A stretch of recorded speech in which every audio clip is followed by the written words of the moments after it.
Pour ce contre-temps. Bonjour, vous m'entendez? Très bien. Oui. C'est bon. Déjà, merci à tous pour le temps que vous accordez, que vous acceptez de nous accorder. Donc, je vais animer le débat qu'Anna fait, peut-être pas dit avec Rachel Binas. Donc, pour ce débat, quelques petites règles. D'abord, pas d'attaque ad hominem. Vu que ce sera la fin retranscrite, que ce sera un entretien écrit. De toute manière, chacun aura la même place à la fin, tant dans la version print que dans la version web. Il est possible que la version web soit plus longue que la print. De toute façon, tout ce qui est attaque personnelle, etc., ne seront pas gardés dans le print. Hein. Donc, je vous demande de la cordialité et un débat cordial, certes animé mais cordial. Voilà, c'est tout bon si vous voulez. Sinon, on a 40 minutes sur ce lien, comme je disais dans le mail. Si jamais ça s'arrête, il suffira de cliquer sur l'autre lien et on pourra se lancer. C'est tout bon pour vous? Impeccable. C'est tout bon. Ouais. Tu voulais ajouter un mot, Rachel? Non, c'est tout bon. Non, c'est tout bon. Je vais lancer l'enregistrement du Zoom. Ouais. Oui, peut-être on vous demandera, notamment pour vous, Gamal. Recording in progress. Voilà. Pardon, c'est juste l'enregistrement. En quelques secondes, vous pouvez vous présenter la manière dont vous présentez et que nous on reprendra dans la version papier. N'hésitez pas. Très bien, d'accord. On le fait maintenant ou Bon, très Ouais, rapidement. Donc, je suis au départ militant politique et chef d'entreprise. Et parallèlement à ça, j'ai eu l'occasion d'intervenir régulièrement dans les télévisions françaises et étrangères. Je suis consultant international et puis j'ai une carte de presse aujourd'hui.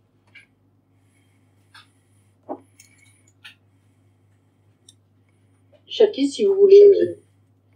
Oui, donc Shawki Benzara, donc activiste politique opposant au régime algérien. Pour ce qui est de mon métier, traducteur interprète. Voilà. Merci. Voilà. Alors, après cette présentation, on va passer aux choses sérieuses et une première question qui s'adresse aux deux débattants.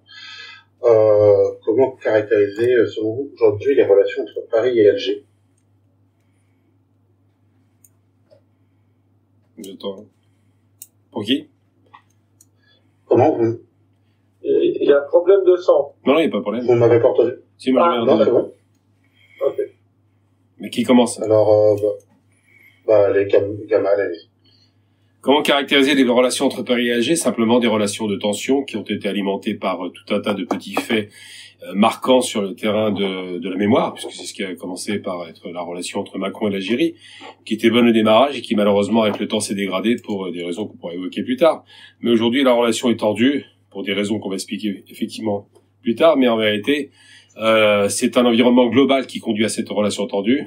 La question marocaine on en a parlé, mais pas seulement. Tout un tas de petites phrases qui sont sorties, et puis surtout, et c'est le plus important, une tension économique en France, une difficulté économique et politique qu'on connaît, et une façon, à mon sens, de détourner l'attention sur les vraies questions qui fâchent. Shawki, si vous voulez. Oui, en fait, placer déjà une problématique France-Algérie, et mettre ça, par exemple, comme le fait votre invité sur la question de la problématique algéro-marocaine, c'est vraiment hors contexte parce qu'on sait très bien que le régime algérien n'a pas des soucis qu'avec la France. En 2022, c'était l'Espagne. Il y a quelques semaines, c'était le Mali. Avant, c'était le Niger. La Libye avec le maréchal Haftar, les Émirats arabes unis, des problématiques avec parfois l'Arabie saoudite, aussi certaines tensions avec l'Égypte, notamment par rapport aux déclarations de Tebboune. Donc on est donc ça, parler aujourd'hui, bien sûr, on parle de la problématique franco-algérienne. D'ailleurs, les relations ont toujours été très tendues, mais ce qui se passe dernièrement, c'est qu'on est face à un régime qui a une approche belliqueuse des relations internationales, mais belliqueuse dans le sens d'attaque, de complotisme, de complot sionistes parfois, marocains d'autres fois, français aussi, Donc on est vraiment sur un régime qui est très fébrile, un régime qui a viré dans le complotiste et dans les théories voilà que personne ne croit, parce qu'il y a problématique intérieure et ces crises à l'extérieur, notamment avec la France, pour jouer un petit peu sur l'histoire coloniale, c'est pour détourner justement le regard de la population algérienne sur les problématiques qu'il y a à l'intérieur. Et il faut dire juste que, par exemple, il y a quelques semaines, des gens mouraient dans le sud à cause de la malaria. Donc, c'est vraiment, on est un petit peu en mode Moyen-Âge parfois dans certaines régions du pays. Donc, ça donne un petit peu l'image de ce pays-là qui essaie de détourner, de ce régime qui essaie de détourner le regard sur la catastrophe qui est à l'intérieur du pays, malheureusement. Ouais. Tu peux répondre à ça ou? Oui, mais brièvement. Oui, brièvement. Bon, d'abord, réduire mon propos à des relations franco-algériennes liées au Maroc, c'est extrêmement mal comprendre ce que je viens de dire. Je dis qu'il y a un contexte général, la question mémorielle, donc le fait que la France ne demande pas simplement pardon pour les crimes perpétrés en Algérie, alors que Macron est arrivé avec un discours très offensif en 2017. Ensuite, les relations internationales des pays à pays, il n'y a pas que l'Algérie qui peut avoir des moments de tension. Alors, on parle de pays, puis on parle de mouvements politiques. Le pays, on prend l'exemple, par exemple, de l'Espagne. Je rappelle que ça se passe très bien actuellement, et que la tension était liée, là encore une fois, à la question du Sahara occidental. Donc, il y a un curseur qui est lié pour la France et pour l'Algérie sur cette question du Sahara occidental. Ça, c'est réglé, tant mieux. Ensuite, la question, alors, Haftar, de prendre ce criminel, cet agent américain de la CIA, qui n'a pas le pouvoir en Libye comme étant une référence, je suis désolé, mais Haftar ne compte pas en Libye. Aujourd'hui, ce qui compte en Libye, c'est un gouvernement reconnu internationalement, qui a été élu en 2014, et c'est avec ce gouvernement que l'Algérie compose. Et à juste titre, et je rappelle que c'est Haftar qui a menacé l'Algérie, pas le contraire. Bref, donc la tension venait de Haftar.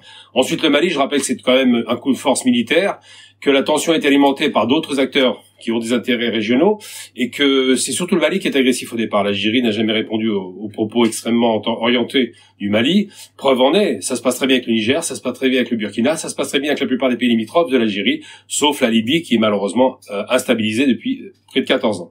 Donc réduire tout cela pour dire que finalement c'est une façon de détourner l'attention de la population algérienne, qui est trop bête pour comprendre par elle-même qu'il y a un problème historique avec la France sur la repentance, sur la reconnaissance des crimes coloniaux, c'est un peu facile. Ensuite, bon, la malaria dans le sud, c'est encore une histoire dont j'en ai jamais entendu parler, mais enfin, ça, on met ça de côté. Mais j'ai envie de dire simplement, c'est que on peut pas faire l'impasse. Ouais, peut-être que vous connaissez pas très bien le pays. Non, je connais un peu le pays, mais c'est pas, on a dit pas l'attaque personnelle, donc, s'il vous plaît, pas l'attaque personnelle, je pars sur le fond. Je vous laisserai répondre. Voilà. Je finis mon propos, je finis mon propos, j'aimerais ne pas être coupé, s'il vous plaît. Reconnu par le régime lui-même, c'est problématique, c'est-à-dire que c'est le régime algérien. Je finis mon propos, s'il vous plaît. Parce que comme c'est en visio, sinon je vous assure que ça va pas être possible. C'est pas audible. Voilà. Tout à fait. Tout le monde aura la parole et à la fin tout le monde aura la parole.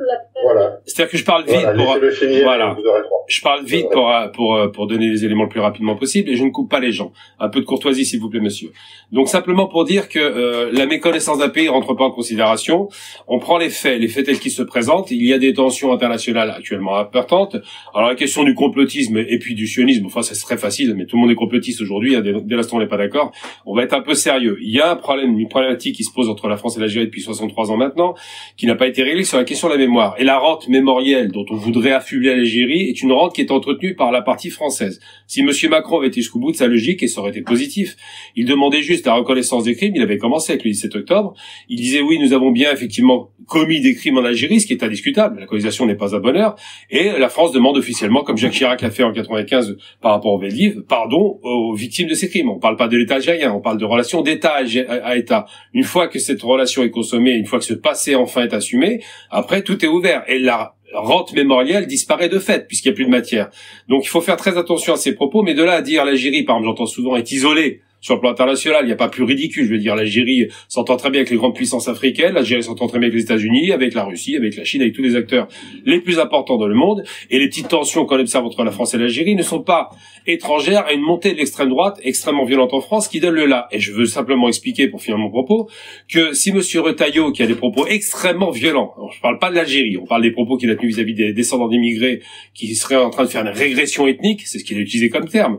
Si monsieur Retailleau, lorsqu'il prend ses fonctions, utilise le premier curseur qui est les accords de 68 qui sont très à la marge et qui ne représentent rien en vérité, eh bien si c'est ça sa logique, effectivement, ça risque pas de calmer le jeu. C'est-à-dire qu'il a été dans une posture incendiaire. Malheureusement aujourd'hui, on peut observer que ça augmente. J'espère que monsieur Macron en prendra la main rapidement, mais c'est vrai que quand on laisse parler des gens qui sont issus d'un gouvernement illégitime, je veux dire, rappelons quand même que c'est l'opposition qui a gagné, eh bien, on se pose des questions. Donc, ça, sincèrement, je pense que, au-delà du fait, sortir des vieux poncifs poussiéreux pour dire que le gouvernement algérien pousse la population à la haine de la France, c'est ridicule et faux. Puis, je vous rappelle quand même qu'en Algérie, quand on y va, il y a plutôt une forme de fascination pour la France, pas de haine, hein. Donc, pas de plaisanterie là-dessus, je ne crois pas ce discours. Alors, on aura l'occasion d'y revenir, de toute façon, de manière générale, et ça, c'est quelque chose auquel on fait attention, je le rappelle. Quand on parle du régime algérien, c'est pas forcément les Algériens eux-mêmes.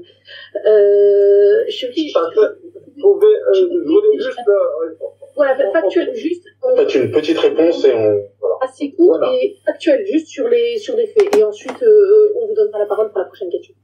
Déjà, vous dites, je m'adresse au monsieur parce qu'il dit, par exemple, il dit qu'il n'est pas complotiste. Il remet en cause le fait que le régime algérien soit complotiste, alors que lui-même avait commencé par du complotisme en parlant du maréchal Haftar comme un agent des Américains. Ces histoires qui sont beaucoup plus complexes que cela. C'est-à-dire dire que Haftar est l'agent des Américains alors qu'il est proche des Russes, alors qu'il a des liens avec les Émirats. Donc après c'est beaucoup plus complexe que mettre ça. Et c'est le régime algérien, c'est l'agence de presse officielle qui répond justement ce que répète le monsieur, c'est-à-dire de mettre les gens direct agents du Maroc, agents des États-Unis, agents de la France, agents des sionistes. C'est beaucoup trop simple et les relations internationales sont beaucoup plus complexes et la réalité en Libye est beaucoup plus complexe que cela. Maintenant, parler de ce qui entoure l'Algérie, par exemple, de ce qui se passe en Afrique du Nord. L'ambassadeur de l'Algérie convoqué par le Mali il y a quelques mois, même chose par le Niger, les relations avec le Niger ne sont pas au beau fixe, même si ça va et ça vient.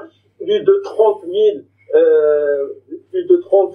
réfugiés, des gens qui sont venus du Niger qui ont été refoulés par le régime algérien, vraiment abandonnés au milieu du désert sans eau ni nourriture. Ça a été vraiment, c'est le gouvernement du Niger qui en a parlé directement, qui a convoqué l'ambassadeur algérien. Maintenant, sur la question où j'ai coupé le monsieur, il dit que je n'aurais pas été courtois, mais peut-être que je ne suis pas courtois parce qu'il y a aussi, parce que moi je connais la réalité, quand on remet en question, quand on remet en cause, quand on met en doute le fait qu'il y a eu des gens, plus d'une centaine, qui sont morts de la malaria dans le sud, à Tinziwatin, à Tinyaouine, bien sûr que moi, en tant qu'Algérien, ça me touche. Moi, ayant grandi en Algérie, ayant grandi à côté de ces gens-là, peut-être le monsieur estime qu'il peut remettre en question vraiment une réalité qui n'a pas été démentie par le régime. C'est-à-dire le régime algérien, après,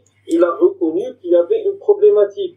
Donc remettre en question ça, il faudrait nous expliquer comment un pays où les gens meurent de la malaria peut-il aujourd'hui parler déjà d'indépendance, de souveraineté, de fait, par exemple, d'avoir des liens un petit peu d'égal à égal avec la France ou avec d'autres pays. Non, malheureusement, on n'est que sur des slogans et on n'est que sur le fait de jouer sur la question coloniale encore et toujours. De parler au début de parler d'1,5 million de martyrs, puis de 5 millions, puis ça c'est pas quelque chose qui est du hasard, ça c'est vraiment parce que le régime algérien sait qu'il peut un petit peu jouer sur cette sensibilité qui est liée à l'histoire coloniale. On a une relation complexe avec la France, il faut l'assumer, et le premier à le savoir, c'est le régime algérien lui-même parce qu'il joue sur cette fibre-là à chaque fois. Très bien. Je vais vous laisser la parole pour une question qui ne s'adressera qu'à vous. Gamal aura ensuite la sienne.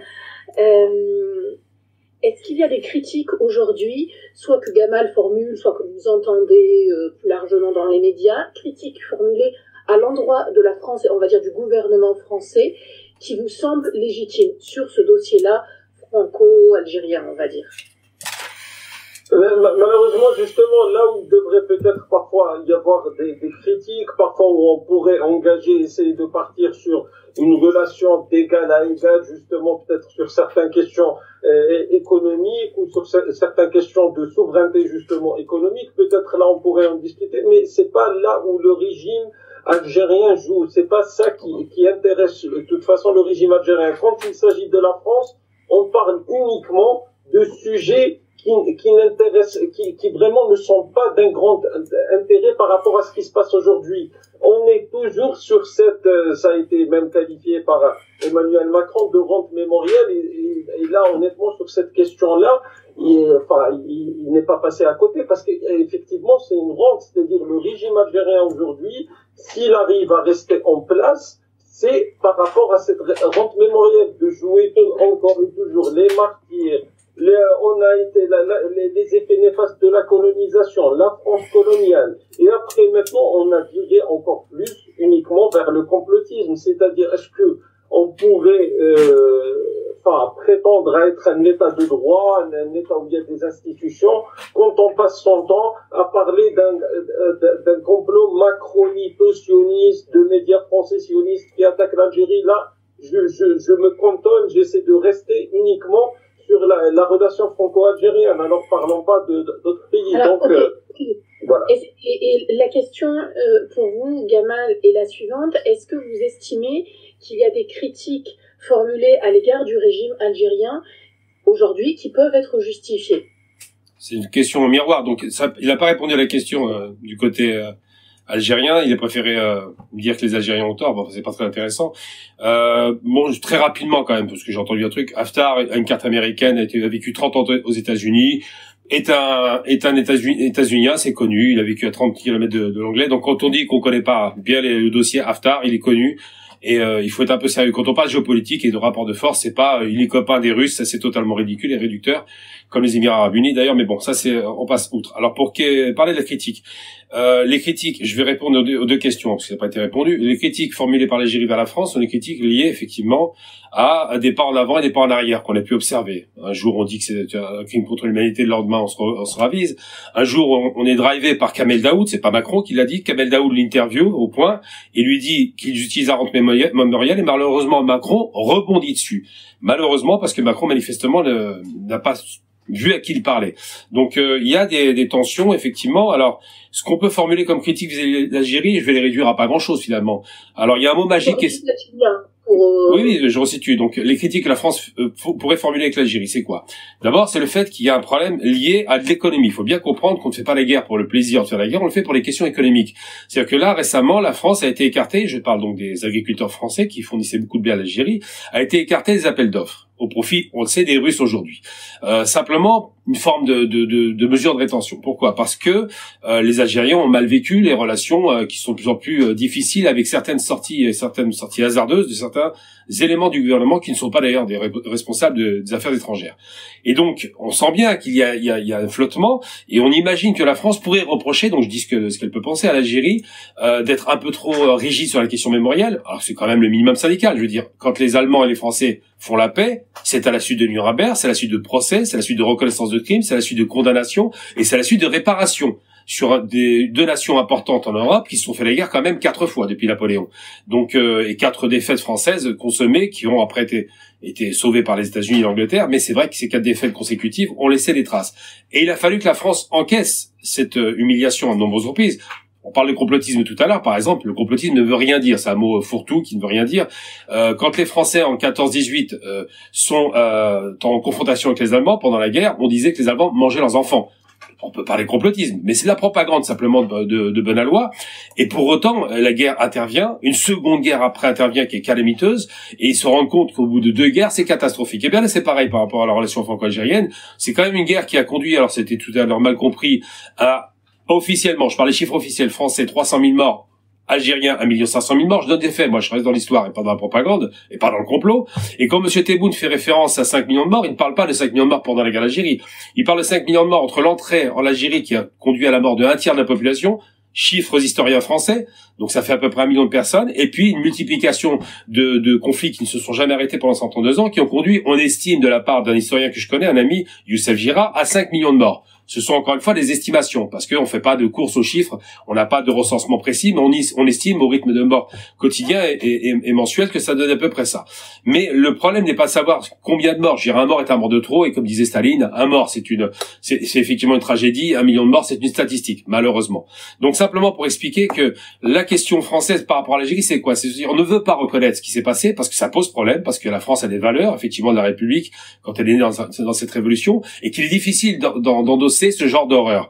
Et c'est vrai que la colonisation est un crime, c'est indiscutable. On va coloniser pour prendre de l'argent, on n'y va pas pour apporter la civilisation, contrairement à ce qui était dit au siècle dernier. Mais ce qui est reproché à la France pour l'Algérie, c'est une sorte de posture rigide vis-à-vis de ça, de ne pas reculer. Le problème, c'est que les Algériens demandent à ce que l'histoire soit écrite pour qu'on puisse tourner la page. On peut pas tourner une page qui est vierge ou qui est vide. Et donc, c'est vrai que ces questions sont posées. Après, d'autres éléments marginaux, la question des OQTF, le mot magique est sorti il y a 5 ans, personne ne le connaissait avant. Donc, obligation de quitter le territoire français. On a l'impression qu'avec des Algériens, ils doivent partir du territoire, ce qui est quand même particulier. Eh bien, ces questions de QTF a été instrumentalisées beaucoup par l'extrême droite. Moi, j'ai eu l'occasion pendant 1 an d'aller sur le plateau de Morandini où je passais mon temps à parler de QTF, ce qui est quand même incroyable. Et ça se passait pas bien. Mais bon, en général, ça se passait pas bien pour eux. Moi, ça se passait très bien.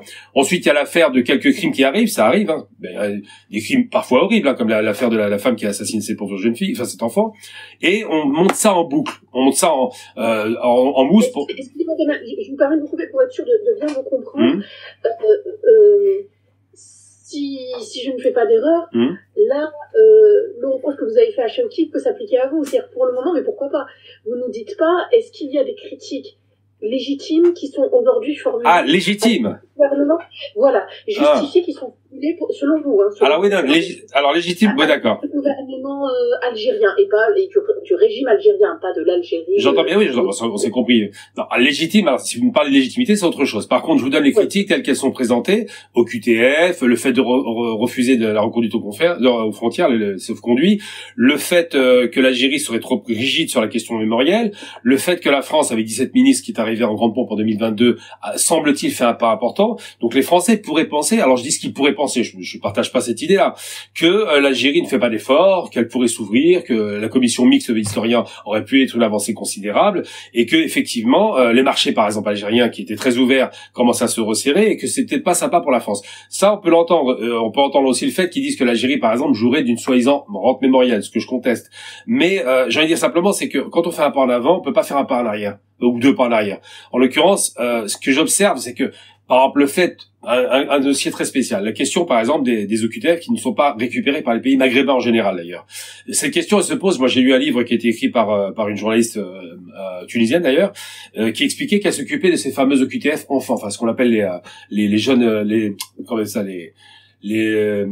ce qu'on trouve à Barbès, comment on appelle ça, les mineurs non accompagnés. Tout à fait. Voilà. Donc elle dit la difficulté qu'on a, c'est pas que les pays d'origine les refusent, que le Maroc par exemple fait le travail, enfin essaie de faire le travail. C'est que ces mineurs quand ils arrivent, ils ont complètement compris le truc. Un Marocain, un Algérien, un Tunisien, pour le distinguer, c'est compliqué. Ils déchirent leurs papiers et ils ne disent pas leur origine. Donc on ne sait pas où les reconduire. Donc c'est vrai que de ce point de vue-là, même si il y a un travail qui doit être fait, il faut tout faire pour endiguer effectivement ce flux migratoire qui est illégal. Mais il est certain que on peut pas mettre sur le dos des autorités des pays, tenez, reprenez celui-ci, on sait pas qui c'est. Et le dernier élément en date, puisque vous parlez de légitimité, c'est quand M. Retailleau va reconduire un type qui a des propos détestables là-dessus, on va pas discuter là-dessus, c'est évident que quand quelqu'un appelle au meurtre, c'est un imbécile.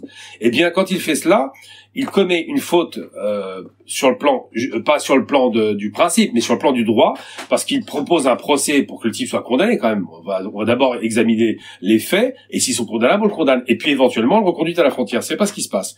Il dit, on va le dégager. Donc, on file le paquet cadeau à l'Algérie.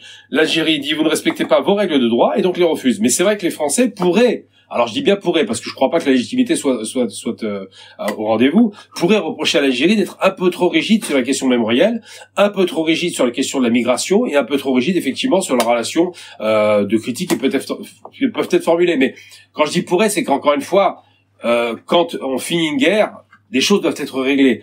On parle des accords de 68, par exemple, quand les Français, par certains Français, je parle des politiques là encore, hein, parce que la population n'est pas du tout concernée, vous parlez des accords de 68, d'abord ils les connaissent pas, parce qu'on voit bien que s'ils les connaissaient, ils diraient plus ça, et surtout, ils remettent en cause des accords d'État à État. C'est pas un ministre qui peut remettre ça en cause, c'est une question d'État à État. Donc là, on est dans la légèreté, et je pense que là-dessus, Monsieur Retailleau devrait revoir un petit peu sa copie, parce que manifestement, il n'a pas l'air de bien comprendre les relations d'État à État, et il n'a pas le droit de parler comme ça. Je dirais, il a un chef de l'État qui dirige Il a un ministre des Affaires étrangères, il a un Premier ministre, il peut pas dépasser son rôle de ministre de l'Intérieur. Lui, les questions qui l'intéressent, c'est la sécurité intérieure. Donc c'est vrai que de parler d'accord de 68 quand on arrive dans ce ministère, il y a un problème. Ok. Kevin, je te laisse... Oui, une question cette fois-ci qui s'adressera aux deux, mais je me tourne d'abord vers vous, Gamal. Comment comprenez-vous l'embastillement de l'écrivain de 80 ans, Boualem Sansal, il y a 2 mois maintenant? Embastillement, vous y allez fort, mais bon, je vais reprendre votre terme. Ce que vous appelez embastillement, il a été mis en, ce qui est une procédure française aussi très connue, hein, sous contrôle judiciaire, donc il est effectivement pas en prison. Actuellement, il est dans un système, enfin dans un service hospitalier, effectivement, sous contrôle judiciaire.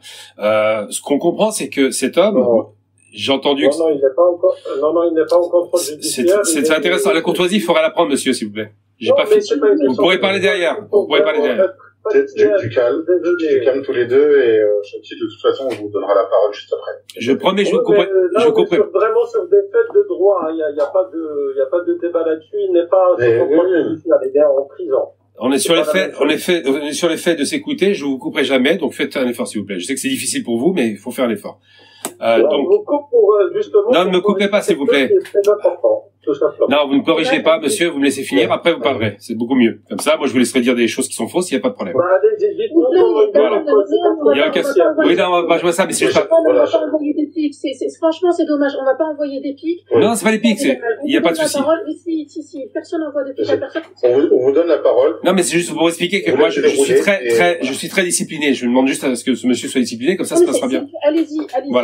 Voilà, donc simplement, parce que c'est compliqué de suivre le cours. Donc actuellement, effectivement, il est sous contrôle judiciaire, et c'est une détention. Juste, pardon, juste sur cette réponse, si tous les deux vous pouviez... oui, très court, ça va être très court. Ça va être très court. Donc, quand vous dites embastiller, c'est un terme très fort, historiquement, on s'entend. Là, il a commis quelques impairs, qui doivent être entendus par la justice. Moi, je suis pas partisan de ça, en réalité. Je trouve ça inintéressant de le garder en prison, parce que je vois pas l'intérêt de le faire. Mais une chose est certaine, c'est que l'État algérien est fondé sur des articles de droit qui existent, à dire que ce monsieur a remis en question l'existence et la réalité de l'État algérien. Plus encore, il a insulté l'État, ce qui est quand même pas mal. En contrepartie, j'ai envie de dire qu'il y a quelqu'un de Kanaki qui est actuellement en prison en France pour des faits qui ressemblent un peu à ça. Donc, qui dit qui est un indépendantiste. Ça existait avec les Corses. Donc, simplement pour dire que, pour ma part, alors, à titre on va être précis. Il y a une menace, en effet, une menace directe à l'État. Pour le coup, Boualem Sansal n'est pas à la tête d'un mouvement de rébellion indépendantiste, et je crois même que d'ailleurs sa voix en Algérie ne porte pas énormément. Il n'y a pas de risque de déstabilisation du régime, soyons honnêtes. Oui, là, on s'entend bien. Là, on s'entend bien. Un monsieur de 80 ans qui est... 75 ans, pas 80 ans. Il est né en 49, 75 ans. Faut pas... Il a été reconnu à l'âge de 5 ans à l'état civil. C'est ce qu'il dit, mais ça, c'est encore un autre discours, c'est pas grave. Quoi qu'il en soit, ce que je veux dire par rapport à ça, c'est que moi, je suis pas en train de défendre une posture, parce que moi, je pense que c'est inutile de le mettre en prison. Mais bon, à titre personnel. Par contre, je considère effectivement, je prends la position du gouvernement algérien qui dit que il a remis en question les fondements de la République algérienne, qui, il faut pas le perdre de vue, est un pays qui s'est battu pour être intégré, enfin que tout le territoire s'est intégré. Je rappelle quand même que De Gaulle avait proposé la partition nord-sud. Donc quand quelqu'un avait expliqué que il a dit des choses graves quand même. Moi, j'ai vu cette interview dans cette chaîne d'extrême droite. Il a dit quoi? Il a dit l'Algérie. En gros, l'Ouest appartient au Maroc, ce qui est ridicule, parce que quand la France rentre en Algérie, le Maroc ne contrôle pas l'Ouest. Et l'Est appartient à la Tunisie. En substance, il reste une portion congrue de ce qu'on peut appeler l'Algérie qu'il conteste. Et plus encore, il va dire le Maroc, grande nation, n'a jamais été colonisé, ce qui est totalement faux. Jusqu'à aujourd'hui, ils sont encore colonisés, Ceuta, Melilla, le Sahara occidental, enfin, toutes les îles marocaines appartiennent aux Espagnols, mais bon. Et au-delà de ça, il explique, les pays colonisables sont des pays qui ne sont rien. Donc ça, c'est quand même à la fois insultant, donc il insulte l'État, et il remet en question l'existence même de l'État tel qu'il est constitué aujourd'hui. Donc l'État algérien, effectivement, parce qu'ils savent qu'il a une audience en France et uniquement en France, vous avez raison de le souligner, a mal pris et mal vécu cela comme une insulte. Je pense, à titre personnel, que c'était pas utile de lui donner autant d'importance. C'est-à-dire que le poursuivre, ça servait à rien. Ça ne mérite pas forcément, voilà.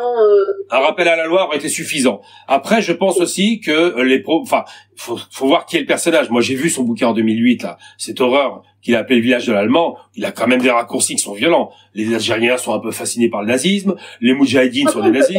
Pas d'accord. Oui, j'entends bien. Mais ça, c'est extrêmement violent. Ça fait très longtemps qu'il est dans ces postures, et je pense qu'il a poussé un peu le bouchon. Donc c'est surtout ça qui est choquant. Moi, j'ai pas de sympathie pour le personnage, je vous le cache pas, mais en même temps, un écrivain qui écrit n'importe quoi, c'est un peu comme Charlie Hebdo, ils peuvent faire des dessins qui sont violents, je m'en fous. À la limite, qu'ils s'expriment, ça me dérange pas. Très bien. Chaouti, là-dessus? En fait, là-dessus, déjà, je dois dire que quand on parle de Boualem Sansal, on peut être d'accord ou pas d'accord avec lui, mais lui, il connaît vraiment l'Algérie. C'est vraiment quelqu'un, un connaisseur de l'Algérie. Et quand on est un connaisseur de l'Algérie, par exemple, on peut pas dire, on connaît un petit peu le système de droit, on peut pas dire que Boualem Sansal actuellement est sous contrôle judiciaire. D'où est-ce que, moi j'aimerais bien avoir, d'où est-ce que sort cette information? Boualem Sansal est en prison. Il a été emmené, c'est une sorte de salle de soins, après c'était à l'hôpital Moustapha Bachar, dans une unité qui est prévue justement pour les gens qui sont emprisonnés. Parler de quelqu'un qui est sous contrôle judiciaire, j'explique ça à votre invité, comme ça il connaîtra un petit peu l'Algérie, je vais lui faire découvrir ce pays. Parler de contrôle judiciaire, les gens qui sont sous contrôle judiciaire en Algérie sont chez eux, mais ils doivent signer parfois chaque jour, parfois chaque 3 jours, parfois chaque semaine, selon les conditions. On a plusieurs, par exemple, militants politiques, justement, qui doivent faire cette obligation parce que il y en a des centaines qui sont sous contrôle judiciaire, il y a des centaines de militants politiques qui sont en prison. Donc ça, sur le cas de Boualem Sansal. Sur le cas aussi, deuxième chose qui n'est pas factuelle, il remet en question aussi le fait qu'il ait été déclaré à l'état civil 5 ans après sa naissance. On le sait tous que dans les années 40, que dans les années 30, depuis qu'il y a eu l'état civil, de toute façon, dès le début du XXe siècle, il y a eu cette problématique-là d'Algériens qui ont été inscrits 4, 5, 6 ans après leur naissance. Donc, et même beaucoup de ceux qui sont dans le régime n'ont pas de date exacte. On parle de Salah Boujil, le numéro 2, enfin le chef du Sénat, le président du Sénat en Algérie. Il y en a beaucoup qui sont dans cette situation. Donc parler aussi de l'âge de Boualem Sansal, c'est pas dire qu'il a 80 ans alors qu'il est déclaré 75 ans, c'est pas quelque chose de bizarre. Maintenant sur la question pourquoi il a été arrêté déjà, parce que votre invité, c'est comme s'il disait que Boualem Sansal voulait donner des terres algériennes, mais pas du tout. Mais Boualem Sansal, il parlait d'une question historique, c'est-à-dire il parlait du tracé des frontières.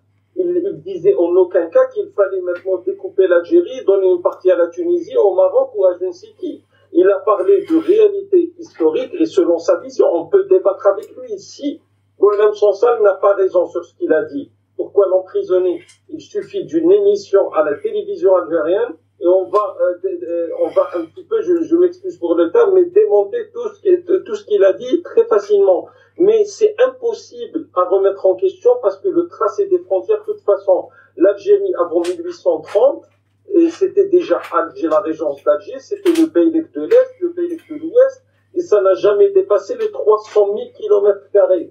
Donc là, on est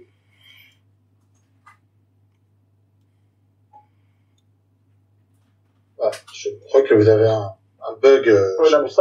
Il parle de ça aujourd'hui en Algérie, de provoquer un petit peu et de mettre sur la table des réalités historiques qui peuvent choquer la population algérienne, mais qui sont aussi intéressantes à débattre. Et pour moi, c'est ce qu'il a essayé de faire et l'emprisonner pour ça. Ça montre juste l'état de l'Algérie actuellement, qui est une Corée du Nord en Afrique du Nord.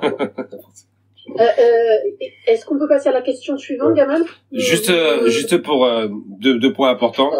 C'est important. Assez rapidement. Oui, très court. Donc, contrôle judiciaire.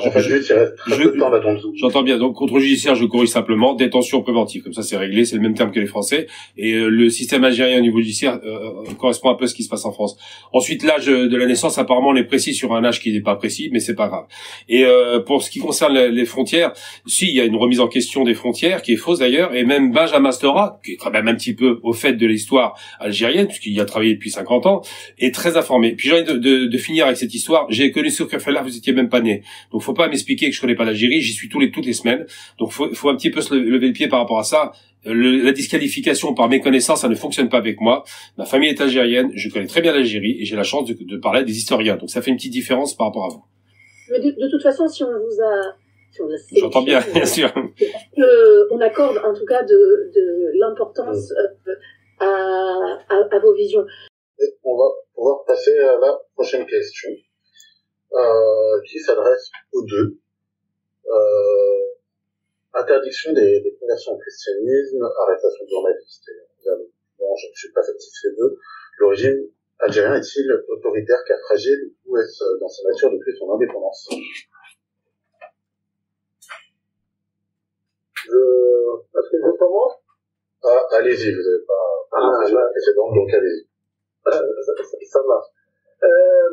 Déjà, juste pour faire la transition avec ce qui a été dit avant, parfois peut-être c'est pas une attaque personnelle contre les messieurs quand je parlais de fait de connaître l'Algérie, parce que on a cette sensibilité-là, par exemple, de gens qui soutiennent ces derniers temps le régime, mais qui peut-être n'ont pas grandi en Algérie. C'est pas une attaque, c'est pas une insulte, c'est rien du tout, c'est juste une réalité sociale. L'Algérie, c'est très complexe, l'Algérie profonde aussi.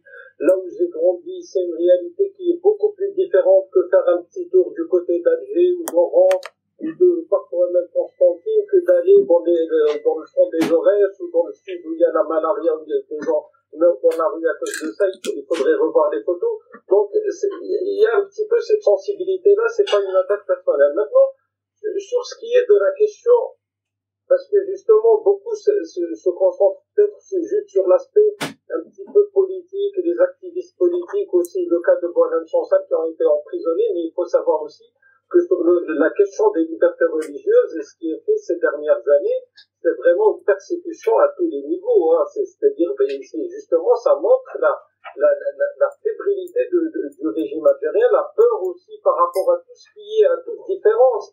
Il faut savoir que pour la première fois l'année dernière, on a été ajouté à la liste spéciale des États-Unis, enfin de suivi par rapport aux atteintes aux libertés religieuses et aux droits des minorités religieuses. Donc ça, vraiment, c'est quelque chose de nouveau. C'était pas le cas du temps de Bouteflika, même si on a été épinglé plusieurs fois par rapport à cette question. Mais là, on est vraiment, il faut savoir aussi qu'il y a un nouveau phénomène maintenant avec les réseaux sociaux de jeunes qui s'expriment par rapport à la religion, qui assument, c'est leur liberté, comme c'est le cas en France, de peut-être choisir d'autres religions ou tout simplement d'être athée, et qui essaient de débattre des textes religieux, notamment de l'islam. Mais il y en a plusieurs qui ont été arrêtés ces derniers temps, hein. On parle des dernières semaines, il y a eu plusieurs arrestations au sein de ces jeunes-là. Donc même là, un petit peu, et parfois, souvent, ça va avec le régime algérien comme sur toutes les questions vers le complotisme. C'est-à-dire que ça, il y a des mains qui sont derrière les conversions au christianisme, derrière les églises protestantes, derrière ces jeunes un petit peu qui débattent des textes religieux. C'est un projet pour viser l'Algérie, pour viser la société algérienne. Donc, le complet même sur cette question-là, on pourrait dire qu'on pourrait la dépassionner, la sortir du contexte politique et la laisser juste sur le côté un petit peu de la foi, de la spiritualité, mais avec le régime algérien, malheureusement, le complotisme touche tous les sujets, même le côté spirituel. Est-ce que vous voulez...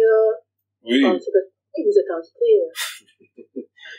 Alors, juste pour clarifier la situation, moi, malheureusement, quand j'allais en Algérie, j'étais un parfait inconnu. Maintenant, je suis très connu malheureusement en Algérie parce que je fais beaucoup de télévision et de radio, ce qui fait que malheureusement parce que c'est plus compliqué d'aller voir des gens et puis de leur parler spontanément, ceux qui s'imaginent qu'ils parlent à quelqu'un d'important. Donc, mais au départ, j'y allais un peu incognito, c'était très bien. J'allais dans les quartiers les plus populaires. Donc une partie de ma famille vit à Alger, une autre partie vit à Jidjel, sur l'est algérien, et elle vit à Bab el Oued, dans les hauteurs de Bab el Oued, dans les quartiers les plus misérables. Elle vit dans les conditions difficiles. C'est vrai, il y a des quartiers qui sont difficiles. Haraj, j'y vais à pied. Je me balade dans des quartiers qui sont difficiles, populaires, qui sont connus pour un taux de criminalité qui est assez élevé. Puis il y a les quartiers bourgeois sur les hauteurs. Donc j'ai eu droit à toutes les Algéries. J'ai pu voir ce qui s'y passait. J'étais de Oran à Constantine en passant par Jijel, donc des régions les moins cotées au plus cotées. Mais on se fait une idée globale quand on parle aux gens, quand on parle aux taxis, quand on parle aux lambda, quand on parle aux commerçants, quand on parle à la famille, de ce qui s'y passe. Et c'est une idée assez précise. Donc ça me permet d'avoir quand même une certaine objectivité.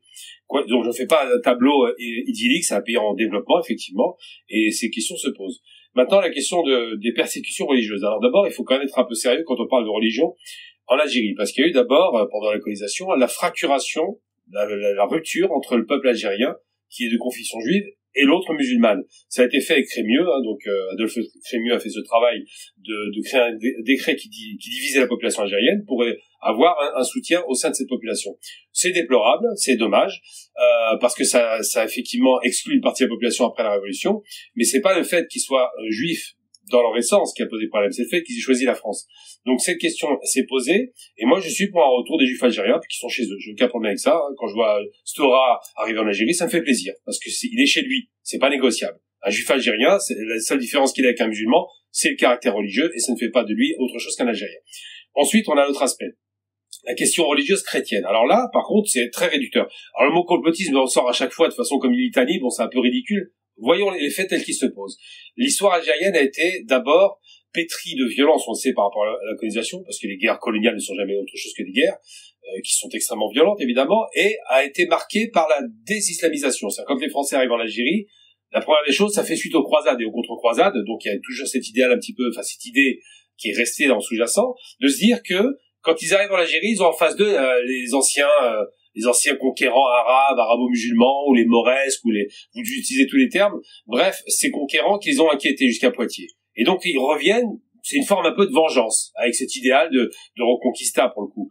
Et en même temps, ils arrivent avec des idées précises. Ils détruisent des mosquées, ils vont vraiment saccager tout le tissu culturel algérien sur cette base-là, et en même temps, pour essayer de convaincre une partie de la population, particulièrement dans les régions berbérophones de Kabylie, ils vont faire passer les pères blancs. Les pères blancs étaient là pour passer des messages, pour christianiser, donc il y avait une volonté de christianisation, et pour retourner ces populations, parfois kabyles ou d'autres régions, contre les populations dites indigènes arabes. Donc c'était une stratégie politique qu'ils ont utilisée d'ailleurs partout, pas qu'en Algérie. Vous voyez en Asie, par exemple au Japon, ils ont essayé avec des pères blancs. On l'a vu en Amérique du Sud quand ils ont fait la conquête sud-américaine avec ces conversions de masse et puis cette fameuse controverse de Valladolid qui a conduit à des massacres considérables jusqu'à ce que ça s'arrête. Enfin, pour un temps. Donc ces questions du religieux qui est offensif des deux côtés, musulmans comme chrétiens, a toujours existé, c'est pas d'hier. Et dans l'inconscient collectif politique et populaire algérien, l'idée des pères blancs, et en Kabylie ça a été combattu d'ailleurs, c'était un échec, mais quand même, il y a une tentative, mais on se dit que d'autres essaient de faire de même. Et le mouvement évangéliste américain, donc c'est de ceux-là dont on parle, pas des catholiques. Les catholiques ne sont pas inquiétés. J'ai été à Notre-Dame d'Afrique, qui est une magnifique cathédrale qui a été entretenue et rénovée par les autorités algériennes. L'Algérie investit sur la rénovation des lieux de culte, donc ils sont très très loin de cela, à telle enseigne que même l'évêché, je crois, le prêtre qui tient la Notre-Dame d'Afrique remercie l'Algérie de lui avoir accordé à titre exceptionnel une nationalité algérienne en 2023. C'est vous dire à quel point ils sont massacrés. Quand on va là-bas, on voit autre chose. On voit un respect parce que les gens respectent les religieux, c'est normal, c'est nécessaire et obligatoire. Et qu'en même temps, il y a une fascination un petit peu de la religion de l'étranger, parce qu'on perçoit ça comme une religion occidentale, ce qui est faux d'ailleurs. Le christianisme reste une religion orientale. Mais quand on pense à ça, il y a un sous-jacent historique qui fait qu'il y a une crispation sur la volonté de conversion. Maintenant, il faut rappeler quand même une chose qui est intéressante. J'ai dit que le droit algérien est une forme d'un peu de miroir du droit français, parce que forcément, il y a une porosité par rapport à cette idée du droit. Et on se rend bien compte dans une république, c'est pas une république islamique, c'est pas un régime théocratique, c'est bien une république, qu'on le veuille ou non, qu'on l'appelle régime si c'est amusant, mais bon bref, il est certain que c'est une république. Dans une république, on se fonde sur les textes de droit qui ressemblent à d'autres républiques. Et la question de ce qu'on appelle le prosélytisme, donc le prosélytisme en France est aussi condamné. Il est interdit de faire du prosélytisme. Eh bien, c'est un peu ce qui se passe en Algérie avec les évangélistes. Alors, il faut savoir que la posture évangéliste est très offensive. Dans le monde, pas seulement en Algérie. Pour le coup, le vice-président de l'église protestante à Alger a été condamné à 1 an de prison pour avoir célébré une messe. C'est plus compliqué que ça. Il a l'élection prosélyte, c'est-à-dire qu'il ne se contente pas de célébrer un culte. Il fait en sorte de répandre cette idée. Mais encore une fois, vous avez dit que c'est un protestant, donc un évangéliste, parce que c'est un courant protestant. Oui, tout à fait. C'est une démarche. Vous l'observez en France. Vous voyez les moyens considérables qu'il déploie pour essayer de convaincre. Et d'ailleurs, je vous dis un exemple très concret. Moi, mon ex-femme était marocaine, donc berbère, et on recevait. Alors moi, mon nom n'autorise pas à recevoir ce genre de courrier, puisque j'ai un nom plutôt arabe. Mais elle, berbère, très marquée, Haït, eh bien, elle recevait des courriers directement à sa boîte aux lettres ciblés. Alors, ils rentraient dans l'immeuble, voyaient les noms berbères, et ils envoyaient un courrier pour les convaincre de la conversion. Donc, on est vraiment sur une action prosélyte qui est très très forte, parce qu'ils savent que certains berbères sont en rupture avec l'idée de l'islam, Je précise tout de même que quelqu'un qui veut croire ou ne pas croire, ça le regarde, je m'en fiche complètement, il a le droit de faire ce qu'il veut. On n'est pas obligé de croire en Dieu, on peut croire au loto, c'est pas un problème. Mais en revanche, quand on a une posture offensive politique américaine, faut préciser que c'est très américain, là il y a une inquiétude qui existe. Elle n'existe pas sur la base de rien, elle existe sur la base d'un fait historique. Donc c'est surtout ça qui pose tension. Là, c'est même les conversions au christianisme de manière plus large qui sont plutôt tolérées. Est-ce que ça dit pas quelque chose du rapport au culte et à la différence? Vous voyez ce que je veux dire? J'entends bien, mais vous savez, comme je le disais tout à l'heure, c'est pas une république islamique. Donc c'est vrai que le respect du religieux compte en Algérie parce que c'est un pays qui est quand même le poids religieux existe, on va pas se raconter l'histoire. En même temps, ce qui fait peur, c'est pas le religieux. Les autorités algériennes se fichent complètement de l'idée religieuse, de la respectent. Ce qui fait peur, c'est l'offensive de l'extérieur qui voudrait transformer les fondamentaux de la société. Alors moi, je pense, là encore une fois, qu'il faut être apaisé sur ces questions-là. Je pense que si des gens veulent pratiquer leur culte, ils le font très bien à Notre-Dame d'Afrique, ça pose aucun problème, parce qu'on a de plus en plus de gens qui sont issus de l'étranger, qui peuvent être chrétiens ou autres. Hein. Mais quand ça devient une offensive téléguidée par les États-Unis, puisque les États-Unis sont à la manœuvre, là, c'est plutôt inquiétant. Donc je pense qu'à la fois, il faut un équilibre, le respect obligatoire qui est dû à toutes les religions, ce qui est nécessaire, et en même temps faire attention que ça ne devienne pas une arme de propagande pour faire en sorte de fracturer la société. Et je pense que c'est ce qui est dans le viseur des autorités algériennes. Peut-être qu'elles font mal, hein, peut-être qu'elles vont un peu loin dans leur façon de faire, mais il n'en demeure pas moins que le sous-jacent historique existe. Alors, si je peux juste me permettre quelques petites secondes. Assez rapidement alors. Ouais, vraiment très rapidement parce que il y a vraiment des détails très intéressants. Déjà, le fait d'essentialiser un petit peu la partie berbère ou berbérophone de l'Algérie pour dire il serait un petit peu, il y aurait un petit peu des poussées contre l'islam ou contre la religion, contre le fait d'être peut-être de la religion musulmane.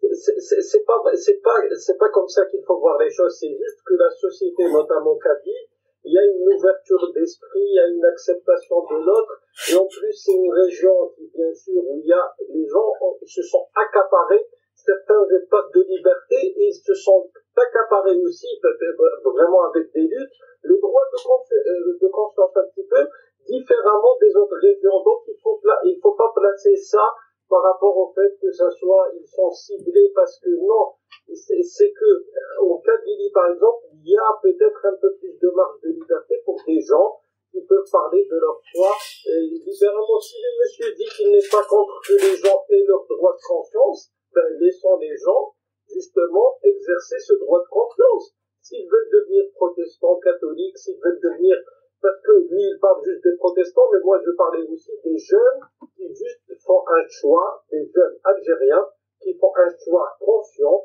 de ne plus croire en la religion musulmane ou en une autre religion. Pourquoi? Déjà, normalement, la Constitution, parce que le monsieur soutient, bien sûr, peut-être je lui fais pas tort quand je dis qu'il soutient le régime algérien, il y a une Constitution qui, normalement, garantit la liberté de culte.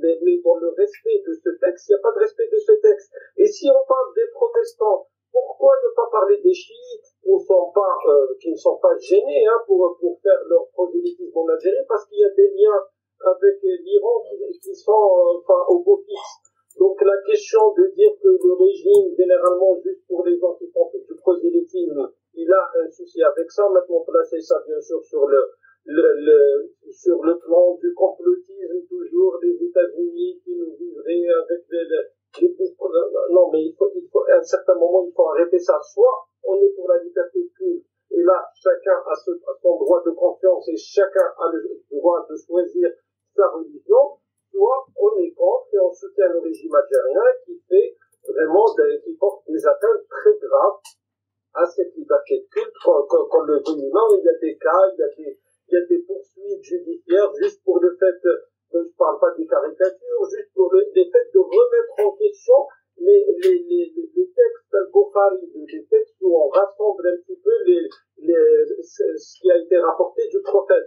Donc, juste sur ça, juste de dire que ce texte-là, on rejette pas la religion musulmane, en Algérie, vous êtes poursuivis par la justice, et généralement, il y a plusieurs condamnations par rapport à cette affaire-là. Donc, c'est pas juste une question de complot protestant ou je ne sais quoi. Même intra-religion musulmane en Algérie, le régime algérien persécute la différence dans toutes ses variations, qu'elles soient politiques, qu'elles soient religieuses, le régime algérien est dans la persécution. Est-ce qu'on peut passer à la question suivante qui va, on va revenir, on va glisser là sur ce qu'on vient d'aborder, mais l'élargir de manière politique. Kevin, est-ce que tu veux le faire ou Oui, je vais le faire. Alors, en fait, il y a quelques années, on a eu un mouvement très intéressant en Algérie, l'Irak, qui réclamait plus de démocratie, on parlait même de Deuxième République pour certains manifestants, etc. Est-ce que ce mouvement, pas ce mouvement, mais est-ce que ces aspirations démocratiques existent encore au sein du peuple algérien et que penser du fait que des journalistes ayant couvert le mouvement Je ne suis pas satisfait ont pu être emprisonnés? Je vais quand même donner deux petits points avant de répondre à votre question. Bon, j'apprends que la France aussi est complotiste parce qu'elle ne veut pas de témoins de Jéhovah, qui sont une secte connue. Non, les témoins de Jéhovah, c'est pas... C'est très... Ils sont autorisés, ils sont sur la liste des sectes. Merci de le rappeler. Ils sont sur la liste, voilà. Donc, est-ce que les témoins de Jéhovah sont une secte? Est-ce que c'est complotiste de le dire? Bon, on peut en parler. Ensuite, le schisme en Algérie, parce que l'Algérie est proche de l'Iran, ça c'est ridicule, ça. Les conversions entre guillemets au schisme, ça reste des musulmans, ça n'a pas de sens et je tiens pas compte de ce genre de plaisanterie. Et puis surtout, j'apprends j'essentialise. Non, j'essentialise pas, je parle d'histoire. Quand les Français parient sur les Berbères kabyles, c'est pour diviser les Algériens, comme ils l'ont fait avec les Juifs avec Crémieux. C'est l'histoire qui parle, c'est pas moi. Et en même temps, essentialiser en disant que les Berbères sont plus ouverts, enfin les Kabyles seraient plus ouverts, ça c'est ridicule. Hein. Je veux dire, moi je suis d'Igel, donc à 2 pas de la Kabylie. S'il y a bien un territoire dans lequel on est tranché, soit d'un côté, soit de l'autre, c'est bien en Kabylie. On n'est pas dans la modération, ça c'est une idée reçue. C'est la petite Kabylie, c'est pas la grande Kabylie. C'est bien. Non, je suis d'Igel et je connais très bien la Kabylie, mais c'est pas grave. Juste fini mon propos, donc j'ai pas coupé parce que j'ai entendu des trucs qui m'ont paru choquants. Donc non, on n'essentialise pas. Il y a un ciblage, une communauté qui a été faite, ça se fait partout. Hein. Le diviser pour mieux régner, c'est un principe anglais. Donc quand on cible une communauté, on utilise les armes idéologiques qu'on a à sa disposition. Donc de là à dire que les Berbères seraient, enfin les Kabyles, puisqu'en l'occurrence il parle que les Kabyles et pas le reste des Berbères, seraient plus ouverts, bah c'est faux, mais c'est pas grave. Ce qui est important par rapport à ces questions du Hirak, maintenant je reviens sur votre question, le Hirak, j'y ai participé, hein, donc je vais pas faire mystère de ça, et le gouvernement algérien, qu'on veut appeler régime tout le temps, c'est amusant, ça reste un gouvernement élu, qu'on le veuille ou non, même s'il est mal élu, sinon à ce moment-là Macron est un régime aussi, puisqu'il nous refuse de donner le pouvoir à l'opposition. Donc on peut aller dans ce genre de qualificatif. Le gouvernement algérien, donc, qu'on peut aimer ou ne pas aimer, c'est pas le sujet. Moi, j'étais totalement contre le 5e mandat, totalement, c'est ça le Hirak. On voulait pas du 5e mandat. Toutes les questions qui arrivent derrière, de plus de démocratie, moins d'armée, toutes ces questions-là arrivent loin derrière. D'abord, c'était l'humiliation du 5e mandat. C'est une question de dignité. En Algérie, on n'est pas sorti dans les rues parce qu'on a des problèmes de nourriture. C'est pas le Hirak du Rif, par exemple, de Zafzafi, où là il parlait de questions de soins, de médicaux, social, travail. On n'est pas là-dessus. L'Algérie parlait de dignité. Et c'est vrai que l'insulte faite au peuple algérien de mettre un homme dans un cadre pour présenter ça comme un président, alors que manifestement il était totalement diminué depuis 2013, était insupportable au peuple. Et je comprends. Ensuite, il y a aussi le principe de la corruption de masse. Je rappelle qu'il y a 3600 personnes qui sont en prison, des ministres, des députés, des hommes d'affaires, dont Ali Haddad, puisqu'on connaît un petit peu l'Algérie. Ces gens-là sont en prison et purgent des peines très lourdes. Donc ça, c'est quelque chose qui a quand même été bénéfique. Je ne dis pas que tout va bien aujourd'hui, parce qu'il y a du travail, évidemment, parce que c'est un pays qui part de très loin, parce qu'il y a eu des gabegies, des vols, des détournements, une nomenclature non pas militaire, mais affairiste, qui a profité à plein régime de l'import-import. Donc ils se mettaient plein d'argent dans les poches et détruisaient l'économie par l'importation de masse. Je ne dis pas que ça va mieux, c'est mieux, que c'est merveilleux aujourd'hui. Je dis que c'est beaucoup mieux parce que d'abord, quand on y va en Algérie, il faut y retourner. Hein. Eh bien, vous êtes au centre commercial, vous voyez que les produits qui sont vendus sont algériens pour l'essentiel, 95% d'entre eux, ce qui est vraiment une véritable réussite. Vous voyez que le gouvernement algérien actuellement ouvre à la diaspora, ce qui n'était pas le cas avant, on était méprisé. Il faut être très clair. Hein. On ne pouvait même pas aller en Algérie sans payer un billet à 600 €. Une famille, 4 personnes, 2400 €, vous n'avez pas dépensé un centime pour le pays.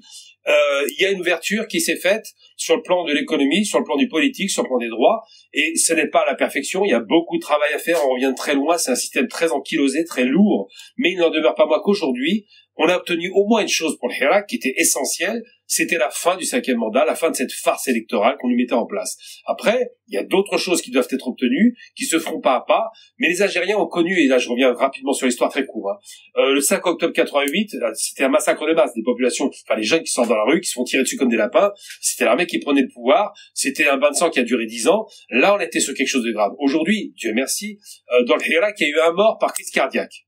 Ça veut dire qu'il n'y a pas eu de massacre. Les attentes de la population ne sont pas totalement satisfaites, c'est vrai, mais il y a une crainte de l'État qui veut faire des efforts vis-à-vis de cette population parce qu'il y a une peur qui est réelle. Quand vous avez 20 millions de personnes dans la rue, tous les week-ends, même parfois 2 fois par semaine, ça fait réfléchir les gouvernants. Rappelez-vous des Gilets jaunes en France, au plus fort de la contestation, ils étaient 200 000. Quand on a vu ce qui s'est passé sur les Champs-Élysées, ça a donné des échos. Le principe des réseaux sociaux fait peur aux gouvernants actuels dans le monde entier. Et donc le fait de mobiliser par des réseaux sociaux, on sait que c'est un levier considérable qui change la donne politique. La Révolution française s'est faite sur la base de la bourgeoisie qui a poussé la population à agir. Là, c'est le contraire. C'est la population qui agit et qui monte et qui fait pression sur l'État. Donc je pense que les espoirs sont permis. C'est difficile, il y a un parcours long encore à mener, mais je pense qu'aujourd'hui on est sur une voie qui va dans la bonne direction. Espérons évidemment que ce soit pas avorté, espérons que ça aille de mieux en mieux, mais il faut voir d'où on part, c'est important. Ce qui est intéressant, c'est d'où on part, où on arrive. Aujourd'hui, l'Algérie, c'est une économie qui fait une croissance à 4 points, ce qui est pas rien, la meilleure croissance de MENA. L'Algérie, c'est un pays qui donne envie à ses ressortissants étrangers, je parle de la diaspora, de revenir, et j'en vois beaucoup qui investissent là-bas.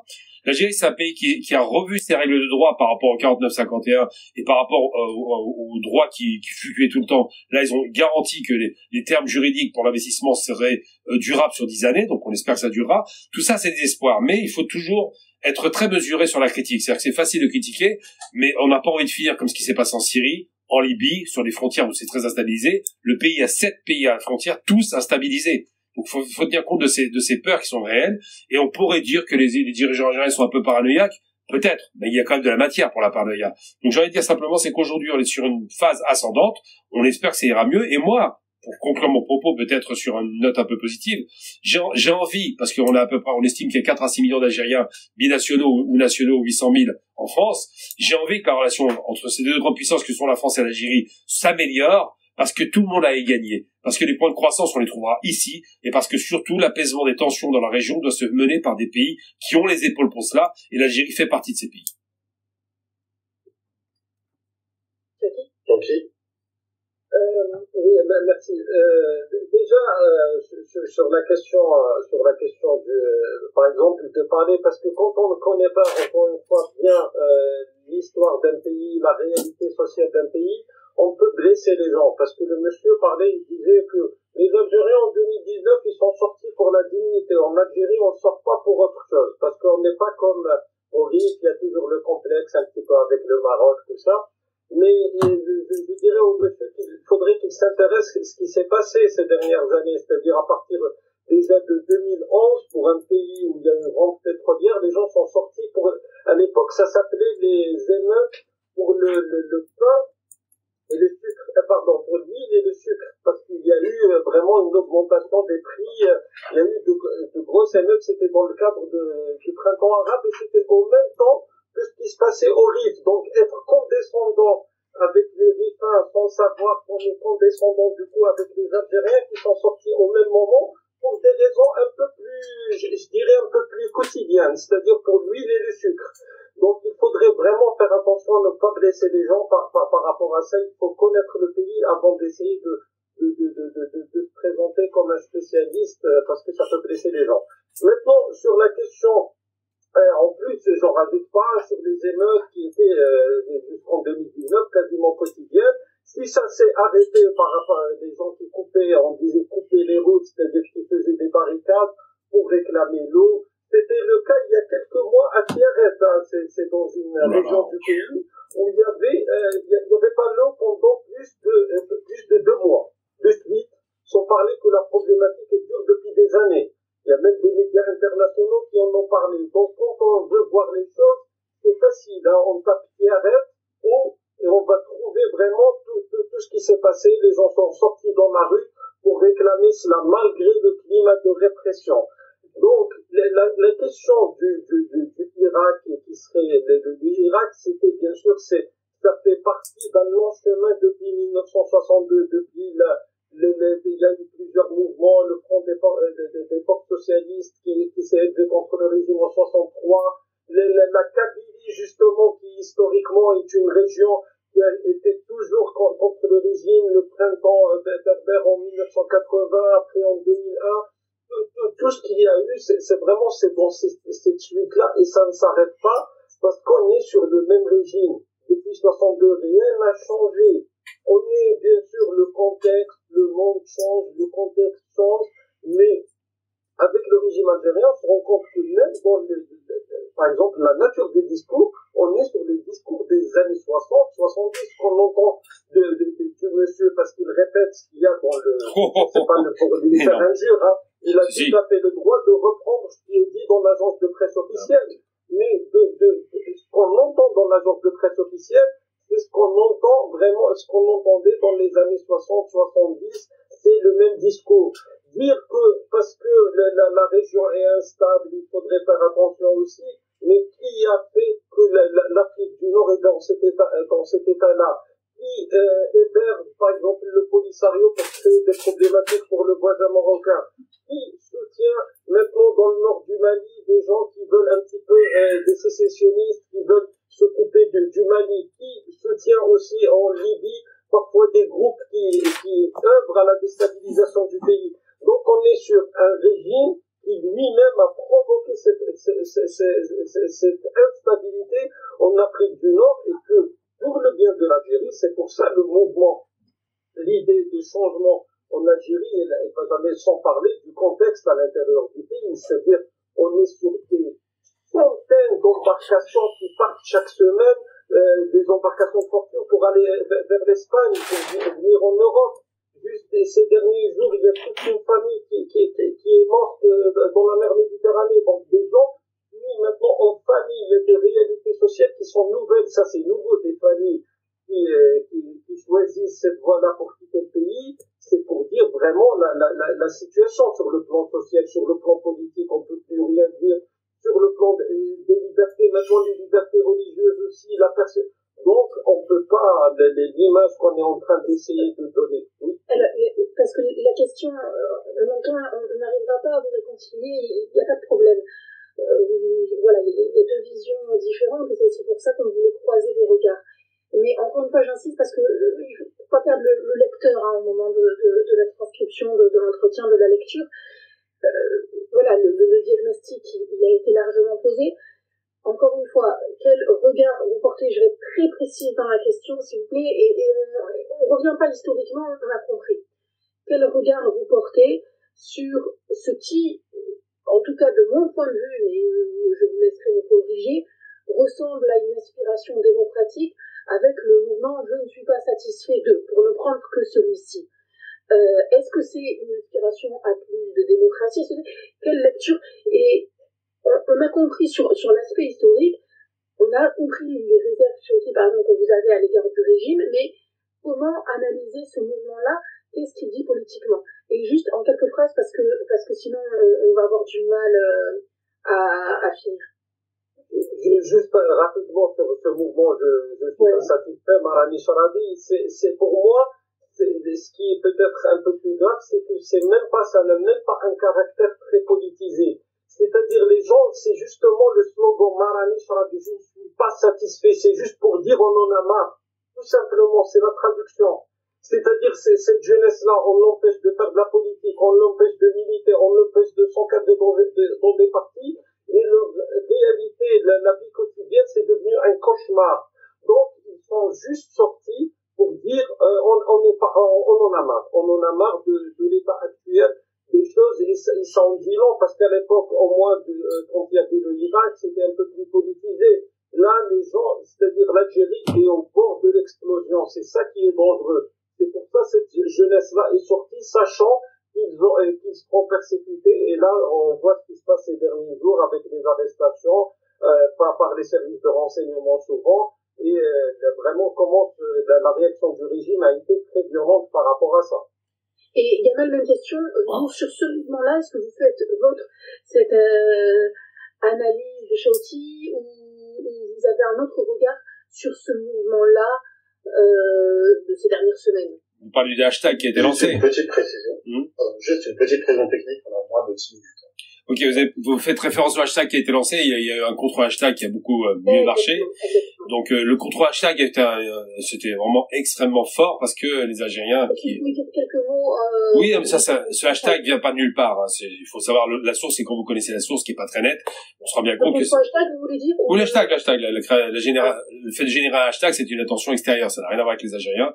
C'était pas là-dedans. J'entends beaucoup de bêtises, de complotisme. Par exemple, tout à l'heure, il a parlé de l'huile dont les spéculateurs avaient effectivement réduit la quantité pour se faire de l'argent. C'est une question de spéculation. C'est pas une question de moyens.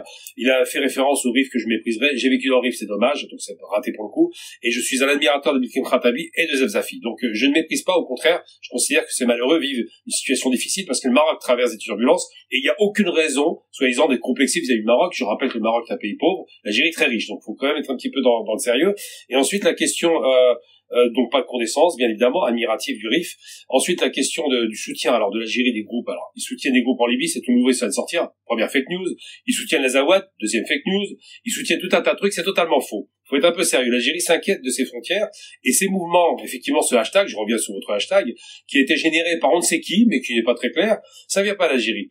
L'Algérie, aujourd'hui, je vais vous donner la situation telle qu'elle est parce que monsieur n'y va pas, mais j'y vais, donc c'est plus facile d'en parler après le Hirak, je parle, pas avant. Avant le Hirak, on sait que c'était la catastrophe. De dire simplement, c'est que les aspirations de la jeunesse algérienne, qui est un pays qui a besoin de travailler, qui a besoin de sortir de l'ennui, parce qu'il y a beaucoup d'ennuis malheureusement, et pour lesquels l'État essaie de faire les choses, et pas le gouvernement, je parle pas du régime, parce que toujours le régime, c'est des aspirations effectivement que toutes les jeunesses du monde entier partagent. On n'a pas envie de vivre ce qui a été vécu dans les printemps arabes qui ont été catastrophiques et lunaires. D'ailleurs, ces printemps arabes n'ont intéressé que les républiques, pas les royaumes. Personne n'était touché du côté des dictatures royales. Par contre, les républiques, c'était un balayage monumental et catastrophique. On voit bien qu'il y a quasiment 5 pays qui ont disparu à la suite de ça. Donc l'Algérie le sait. Et j'allais dire simplement, c'est que l'aspiration des jeunes, c'est de vivre, tout simplement. Quel que soit ce qu'ils veulent faire, quelle que soit la façon de faire, de vivre dignement. Et vivre dignement, c'est le travail, c'est le loisir, c'est la famille, c'est ce que tout le monde réclame. Et de là à dire, alors c'est pas des hashtags qui font la différence, c'est un peu comme MeToo en France, où c'est devenu balance ton porc, la personne qui a fait ça, elle a été condamnée. C'est vous dire un peu, on a toujours ce genre de moyens par Internet d'essayer de créer un mouvement qui a été contesté, qui a été balayé très rapidement par un contre-mouvement. Mais on peut pas contester le fait qu'il y a une aspiration de la jeunesse qui veut sortir d'une situation de blocage qui existe. Mais on peut pas non plus dire, on peut pas remettre toute la responsabilité à seulement les dirigeants qui seraient les mêmes depuis 60 ans. À l'époque, c'était des militaires. Je rappelle qu'aujourd'hui, c'est un civil qui est aux commandes, qui a fait l'ENA, et qui est un petit peu formé intellectuellement. Donc, ça fait un petit peu la différence. Le système ankylosé, qui est très lourd en Algérie, très pesant, l'administration, en l'occurrence, où on est quasiment, je crois, 5 millions de fonctionnaires. Donc, c'est vraiment, ça ressemble un peu à la France là-dessus, fait que, effectivement, ça avance très lentement. Et comme disait un ministre français que vous connaissez bien, il faudrait dégraisser le mammouth. Et là, en l'occurrence, en Algérie, je pense que cette démarche de dégraisser le mammouth n'est pas possible parce que si on fait moins de fonctionnaires, c'est plus de chômage mécaniquement. Donc ça augmente les tensions sociales. Mais d'oublier effectivement qu'il y a, alors on parle, ça a été dit, des centaines d'embarcations qui partiraient vers l'Europe. Ça c'est ridicule, c'est pas du tout les chiffres. D'oublier. La première nationalité est bien loin devant. Oui, tout à fait. Mais le Maroc est arrivé sur via la Méditerranée. On est à plus de 30%. Oui, j'entends bien, absolument, parce que le Maroc serre la vis. C'est-à-dire que vous avez vu que quand il y a une toute petite ouverture sur ces automobiles-là, c'est 6000 personnes d'un coup. Ils serrent la vis parce qu'ils font un contrôle très strict aux frontières que je connais. Hein. J'ai vécu à Tanger, hein, c'est dommage aussi pour ça, hein, on me la fera pas à l'envers. J'ai vécu à Tanger. La misère au Maroc, je l'ai vue de mes yeux. Alors, c'est un pays merveilleux, le Maroc, mais par contre, la misère est très puissante. Hein. C'est pas comparable avec l'Algérie, je veux dire. Quand vous marchez, moi j'ai une tête d'oriental, j'ai 20 mendiants sur les pattes pendant 20 mètres. C'est très difficile. Je le déplore, hein, je suis pas en train de satisfaire ça. J'aurais préféré que le Maroc aille mieux, comme la Tunisie. En Tunisie, vous avez des centaines de personnes qui tous les jours essaient de ce qu'on dit harak en arabe, c'est brûler la frontière, et qui meurent en Méditerranée. C'est devenu un véritable cimetière immense, la Méditerranée, parce qu'il y a d'abord des questions de pays en guerre, des pays en dérive économique, des pays qui rêvent de l'Eldorado occidental. L'Internet a accéléré ça malheureusement. On voit que c'est rutilant en Occident, que chez nous c'est pas bon. Ça, c'est un vrai problème, et c'est un problème méditerranéen et maghrébin. Les Marocains ferment bien la frontière, c'est très contrôlé, c'est plus facile. L'Algérie, il s'est passé par les embarcations d'Espagne. La famille dont il a parlé, effectivement, une famille a été tuée, mais c'est un phénomène, effectivement, qui est récent, mais qui est massif. C'est pas l'Algérie. C'est tout le Maghreb, malheureusement. Et ça, c'est un phénomène qui doit être endigué en faisant en sorte que le pays se développe. La seule réponse possible à apporter, c'est qu'effectivement, les populations puissent travailler dignement pour se fixer à l'intérieur du pays et arrêtent de rêver de l'Occident. Et ça, c'est une question qui est effectivement éminemment politique et économique. L'un ne va pas sans l'autre. Et je pense j'espère effectivement qu'on ira vers le mieux dans les années à venir, évidemment. C'est très clair. Je dis juste un dernier mot comme Gamal l'a fait, très court parce qu'il nous reste 2 minutes, justement sur la suite, comment, alors Gamal a formulé des espérances plus que des hypothèses. Vous, qu'est-ce que vous formulez ou qu'est-ce que vous voyez, voilà, s'il y avait une projection à faire quant à l'Algérie, comment vous voyez les choses en 1 ou 2 phrases? Oui, peut-être la première espérance, c'est de finir avec ce complotisme-là qu'on entendait, de qualifier un hashtag qui a été lancé par des jeunes de complot de je ne sais où, parce que c'est un petit peu curieux, vu que les gens qui ont été arrêtés, ils ont été arrêtés en Algérie, et c'est des jeunes Algériens qui étaient à la base dans le Irak. Donc, je ne sais pas d'où est-ce qu'il vient ce hashtag, si ce n'est pas cela, peut-être c'est le contre-hashtag qui a été lancé par la télévision algérienne, avec le soutien de pas mal de soutien du régime. Donc, c'est là où il faudrait chercher sur un petit peu le côté complot. Mais s'il y a une espérance, bien sûr aussi, pour l'Algérie, c'est vraiment d'en finir avec ce régime, parce qu'on parlait uniquement de la question là des embarcations de fortune, tout ça, où vous avez bien fait signaler que la première nationalité, c'est les Algériens qui vont en Espagne. C'est pas une question de serrer le vis, pas serrer la vis. C'est vraiment une question d'un pays qui est devenu, encore une fois, on est sur une Corée du Nord, en Afrique du Nord. Il n'y a rien d'autre à dire. On est sur des persécutions à tous les niveaux. On est sur une situation sociale qui est catastrophique. Et si l'Algérie explose, vraiment, c'est l'Afrique du Nord qui va exploser, et c'est vraiment le sud de l'Europe, c'est la France, c'est l'Espagne, c'est l'Italie qui va vraiment payer aussi le prix. Donc, il faudrait accompagner ce changement-là, quand je dis accompagner, c'est-à-dire même au niveau international, il faudrait se rendre compte du danger qui guette ce pays, c'est-à-dire d'arrêter de soutenir ce régime-là et de laisser cette jeunesse-là qui veut changer les choses, et pas seulement la jeunesse, même les Algériens en général, et où on a toujours l'impression qu'il y a toujours cette problématique de dire que si le régime chute, qu'est-ce qui va se passer. Mais là, c'est avec ce régime-là où les choses vraiment vont vers quelque chose qui est très grave, parce que ça ne pourra pas continuer ainsi. Très bien. Je vous remercie tous les deux. Je pourrais juste ajouter une dernière chose quand même, parce que j'ai entendu de façon récurrente. Oui, juste une phrase. J'ai entendu de façon récurrente le même propos qui est absolument insupportable.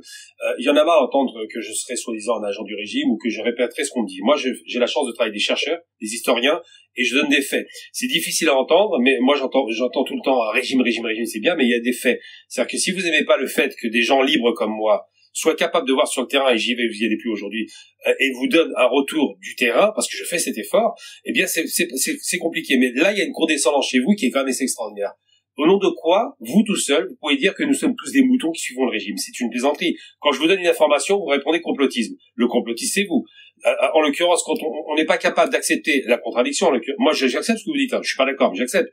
Mais arrêtez de dire à chaque fois que nous on répète ce que le régime dit. Moi je m'en tiens au fait que j'ai pu observer des faits objectifs. Si je dis qu'il y a une croissance à 4%, c'est des faits de la Banque mondiale, du FMI, c'est pas moi qui le dis. Donc si vous avez du mal avec ça, c'est un fait. Maintenant, de là à dire le problème serait l'Algérie qui serait instabilisée par le pouvoir, j'ai envie de vous répondre simplement, mieux vaut que l'Algérie soit stable, parce que c'est effectivement, si ce géant économique tombe, qu'est-ce qui va rester en Afrique du Nord? De toute façon, vous savez, les apostrophes... J'entends bien. Non, c'est juste pour les répondre, c'est tout, parce que c'est grossier. Et là, vraiment, on est dans les dernières secondes. Tout à fait. En tout cas, merci beaucoup pour ça. La suite de... Kevin, oui, je retranscris le plus rapidement possible. Je vous envoie pour lecture. Il faudra corriger que sur le factuel, vraiment, pas de correction de fond. Voilà, que le factuel, sinon ça biaise le débat. Je vais essayer d'aller très vite, parce que nous, on doit rendre lundi. On aura besoin de nos réponses pour lundi. Et je pense que vous allez être contacté, ou vous avez été contacté, mais aussi vous allez l'être par un photographe. Je pense pas encore, mais... Alors, juste pour information, je pars demain à Alger. Et je reviens que lundi, donc je sais pas si ça pose problème. Très bien, bah, le service photographe, enfin, le photographe, vous êtes à Paris, Juste aujourd'hui. Oui, lundi, je serai à Paris, je suis de retour lundi. Ah bah tiens, dommage.